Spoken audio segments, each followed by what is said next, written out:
The kick came before the room could breathe. A sharp scrape of a chair, a glass rattling on white linen, then silence so thick it felt like the air itself had frozen. In that one brutal second, the whole restaurant stopped being a place of soft music and polite laughter and turned into a stage for humiliation. The millionaire stood up slowly, like he wanted everyone to see him rise. He was tall, dressed in a tailored suit that cost more than most people's rent. His jaw was tight, his eyes were cold. In front of him stood the black waitress, barely moving, her hands locked around a silver tray that had suddenly become too heavy. A single drop of red wine clung to the edge of his white cuff, barely visible. Barely anything at all. But to him, it was a crime. She opened her mouth to apologize. She always did. Sazri came easy when you worked in places like this. Sazri was safer than silence. But she never got the chance. His foot snapped forward, fast and careless, striking her shin. Not hard enough to send her flying. Hard enough to send a message. She stumbled back, hit the service station behind her, metal clanging loud enough to cut through the quiet. Forks spilled, plates shook. A few people gasped. Most just stared. The kind of stare that watches but doesn't help. The kind that says, "This isn't my problem." Her knee burned. Her tray slid from her fingers and crashed to the floor. The sound echoed longer than it should have. It felt like the whole room was waiting to see what she would do next. "Get her out of my sight," the millionaire said, loud and clear, his voice smooth like he'd said things like this before. "People like you should know your place. People like you." The words landed harder than the kick. They always did. The manager appeared instantly, as if summoned by money alone. He didn't look at her first. He looked at the man. He nodded fast, apologizing over and over, bowing his head, promising free drinks, promising anything. Then he turned to her, eyes sharp now, blaming already forming on his lips. She lowered her gaze before he could speak. Not because she was weak. Because she knew the rules. You didn't meet their eyes. You didn't argue. You didn't cry. Crying made it worse. Crying made them uncomfortable. And discomfort always fell back on you. Her chest rose and fell slowly. In through the nose, out through the mouth. Controlled. Breathing. The kind that didn't come from waitressing. The kind that came from somewhere else. Somewhere older. Round her, the restaurant hummed with whispers. Someone shifted in their chair. Someone else took out a phone but quickly put it away. No one stepped forward. No one asked if she was okay. The millionaire sat back down like nothing had happened. He picked up his napkin and dabbed at his cuff, frowning as if the wine drop had personally offended him. The world had corrected itself. In his mind, order was restored. Inside her head, something stirred. Not anger, not fear, something quieter, sharper. A memory of cold floors and hard mats. Of a voice counting down. Of pain turned into focus. Discipline, training, survival. No one here knew her. Not really. They saw the uniform. The apron, the name tag, with letters too small to matter. They didn't see the scars hidden beneath the black fabric. Scars that came from fights no one applauded. From battles fought without crowds or chandeliers or white tablecloths. The manager hissed something under his breath. "What did you do?" he said, like the kick had been her fault. Like her body had stepped into his foot on purpose. She didn't answer. She bent down slowly, every movement calm. She picked up a fork from the floor. Then another. Her hands were steady. Too steady. For someone who'd just been kicked in front of a room full of strangers, a woman at the next table watched her closely. Their eyes met for half a second. The woman looked away first. She straightened her apron, smoothed the wrinkles. Tiny motions that bought her time. Time to think. Time to decide. The millionaire laughed quietly at something his guest said. He didn't look at her anymore. To him, she was already gone. Erased. She looked up, for just 1 second. Their eyes met again. His glance slid over her like she was furniture. Hers stayed locked on him, sharp and still. There was no fear there. No pleading, just calculation. He didn't notice. People like him never did.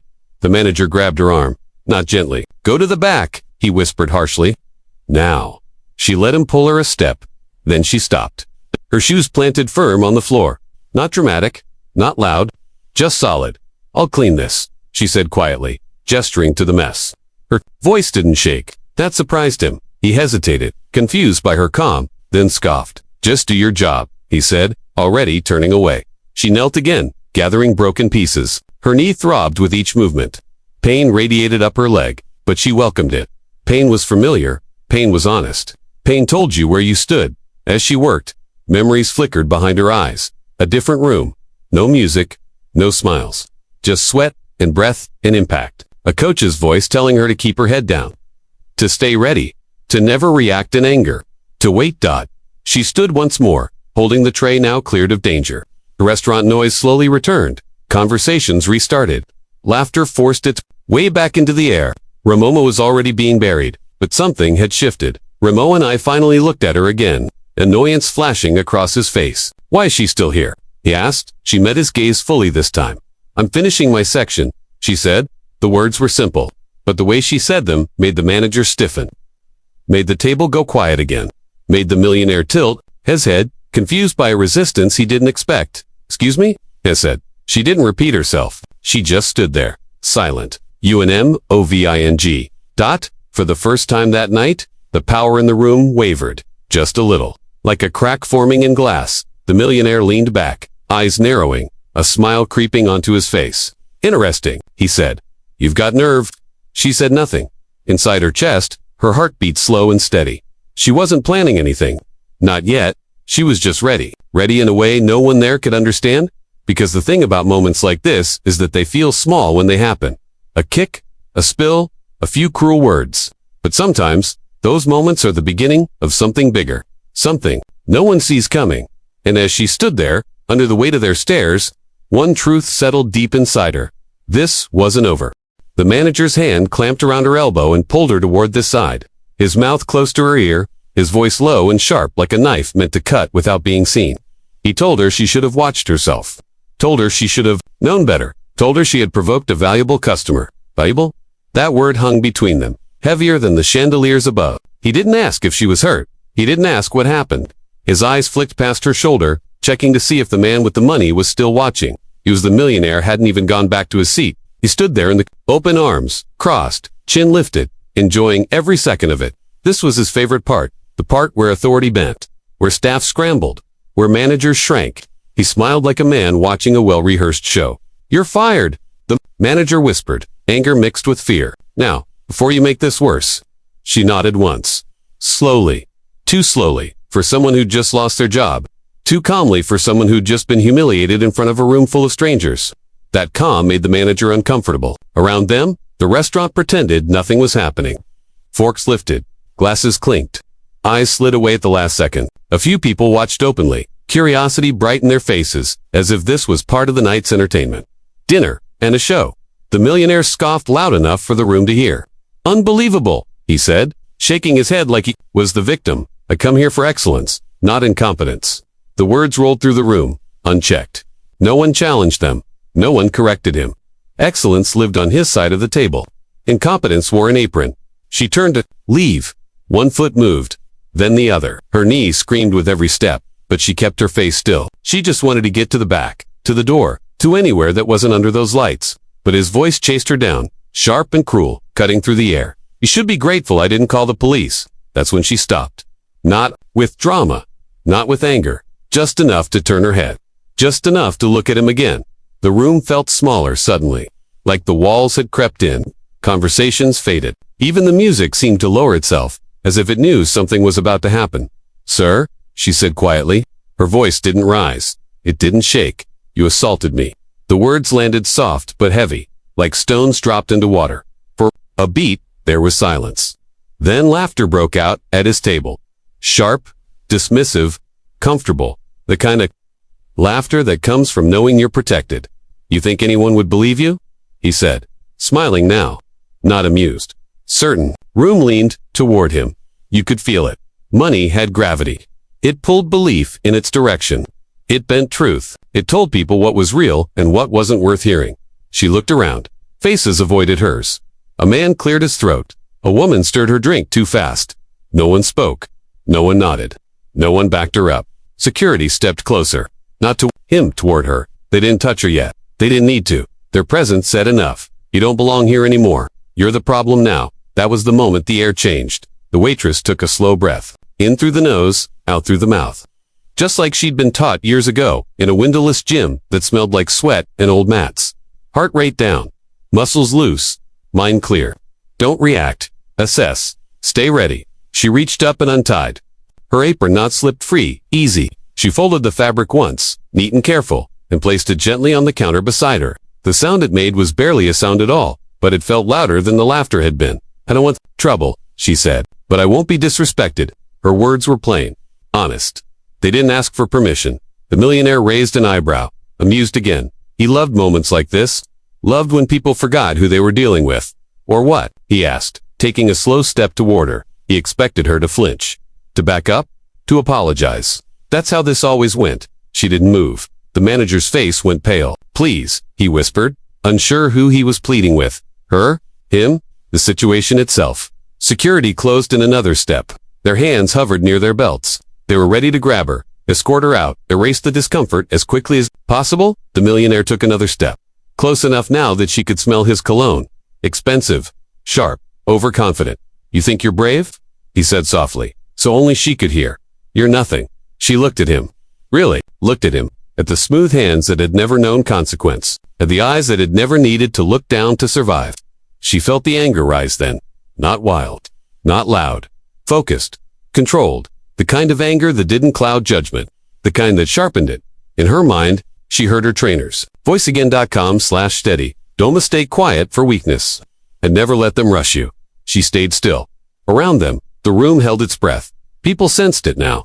This wasn't entertainment anymore. This was something else. Something they didn't know how to watch?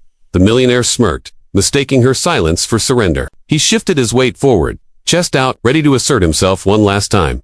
He didn't see the danger standing right in front of him, because calm had fooled him, and as he lifted his hand, certain of his power, certain of his safety, certain that this woman would disappear the same way all the others had. The room hovered on the edge of a moment that couldn't be taken back. A moment where everything was about to change. The billionaire's hand came up slow, casual, like he was deciding whether to swat a fly or remind a servant of her place. Maybe he meant to shove her. Maybe he just wanted to feel the space around her shrink. Whatever the reason, he reached out with the confidence of a man who had never been told no. He never finished the motion. Time folded in on itself. The room seemed to blink.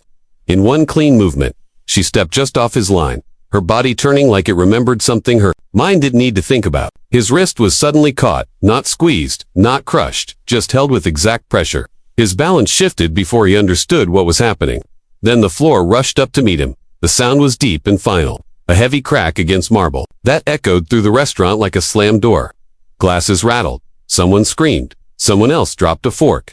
The billionaire lay flat on his back, eyes wide, breath ripped out of him in a sharp, helpless gasp. For a second, no one moved. Before security could even take a step, she released him and stepped back. Hands open, palms out.com/controlled. Like a switch had been flipped off. She didn't loom over him, didn't threaten, didn't raise her voice. Don't touch me again, she said. Her words were quiet, but they cut through the noise like a blade. The billionaire tried to speak and failed. His mouth opened, but only air came out. He wasn't hurt. Not really. No blood, no broken bones. Just shock. The kind that rattles something loose inside you. The kind that comes when the world stops obeying your rules. Security froze where they stood. This wasn't in their training. They knew how to escort people out. They knew how to grab arms and push bodies toward doors. They didn't know what to do when the person on the floor was the one with the money. What just happened? Someone whispered. The manager stared at her like she'd stepped out of a shadow he'd never noticed before. His mouth moved, but no sound came out. He looked from her to the man on the floor, then back again, trying to rearrange the world in his head so it made sense.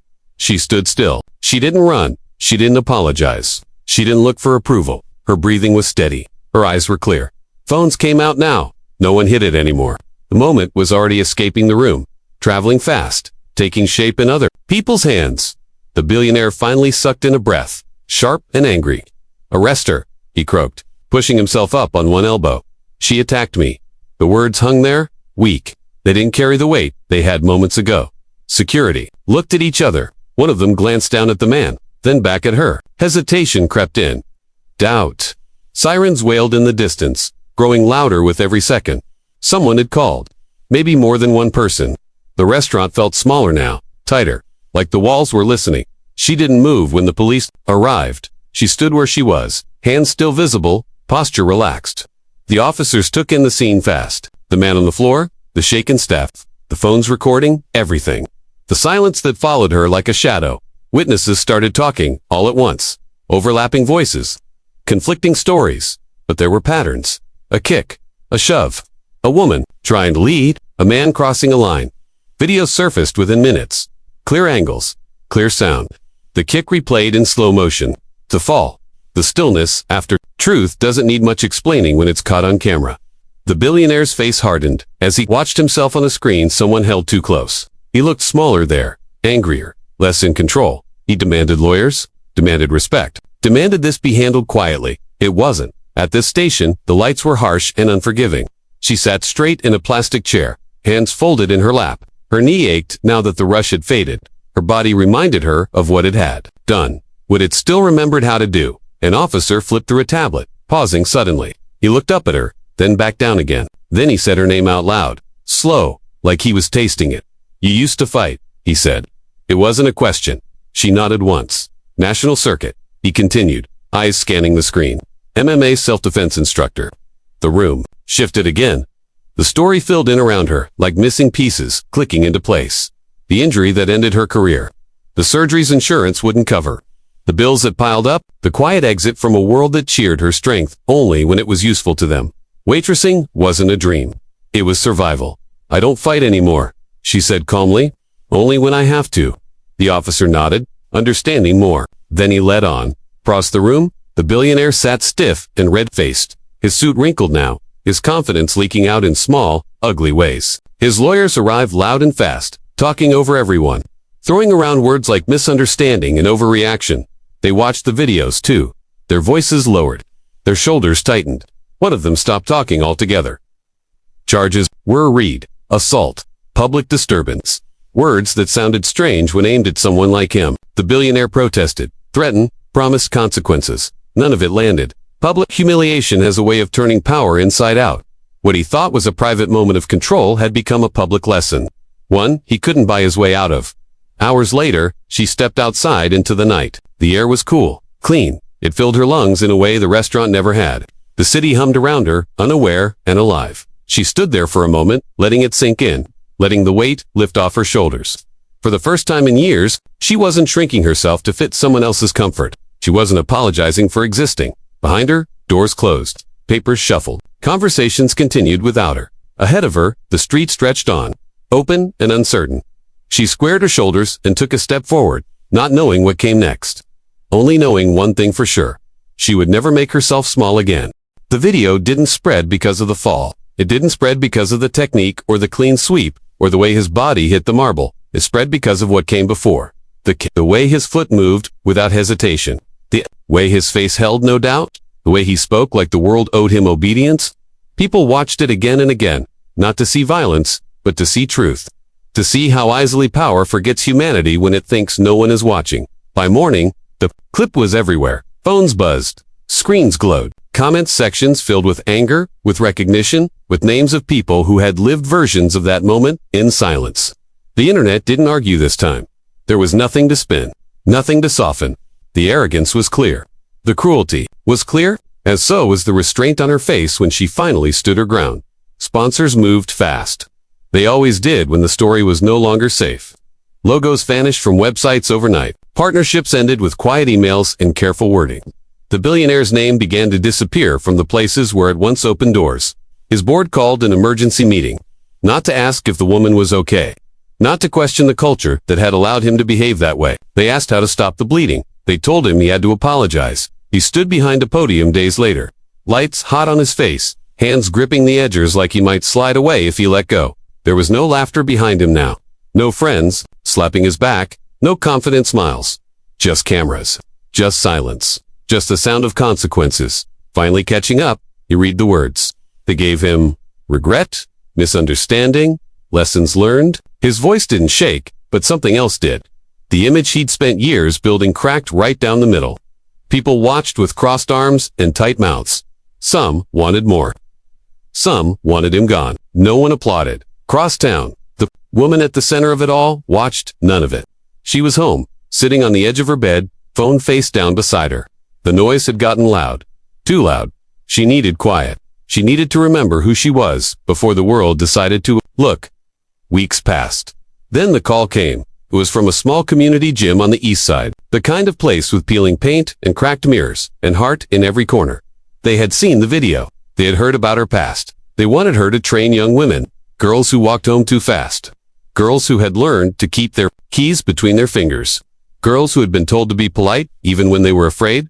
She said yes, without thinking. Another call followed. Then another? A producer? A writer? People who wanted to tell her story, not to exploit it, to understand it. For the first time in a long time, opportunity knocked without asking her to shrink first, without asking her to smile through pain, without asking her to be grateful for crumbs. She stood in the gym on her first day, hands wrapped in old tape, listening to the sounds of bodies, moving with purpose. She saw herself in their eyes, fear mixed with hope, strength waiting to be claimed as she taught them how to breathe, how to stand, how to say no with their whole body. She didn't teach them how to fight. She taught them how to survive. One afternoon, she walked back into the restaurant. The doors opened the same way they always had. The smell was the same. The lights were just as bright. But the room felt different now. Smaller, quieter. Like it remembered what had happened and didn't know where to put it. She wasn't wearing an apron. She wasn't carrying a tray. She walked straight to the office to collect her final paycheck. The manager stood when he saw her, then thought better of it. His eyes flicked to the floor. He fumbled with papers. He didn't apologize. He didn't have the courage for that. Silence was all he had left. She took the envelope and thanked him, not because he deserved it, because she did. She walked back through the dining room one last time. A few faces recognized her. Some looked away. One woman nodded, small and respectful, outside. The sun hit her face, full on. Warm. Honest. She closed her eyes for a second and let it sink in. Let the light remind her that the world was bigger than one room. Bigger than one man's money. Bigger than one night of pain. Power, she realized, wasn't loud. It wasn't a foot raised in anger or a voice filled with threat. Power was restraint. Power was knowing when to stand still and when to move. Power was holding on to yourself when the world tried to tell you that you were nothing more than a role it assigned you. The billionaire learned something too. Not the lesson he wanted, the one he could spin or bury. He learned that wealth can buy comfort, but it can't buy character. That silence can be purchased, but dignity cannot. And that underestimating someone because of where they stand in the room can cost you everything you thought made you untouchable. The city kept moving. Stories rose and fell. Another headline replaced his. Another clip took over the feeds. But something stayed behind. A shift. A reminder. Somewhere, a young woman wrapped her hands for the first time and felt her shoulders square. Somewhere, another woman walked a little taller, knowing she wasn't wrong for demanding respect. Somewhere, someone watched that video again and saw not violence, but courage. Because the world doesn't break the strong, it reveals them.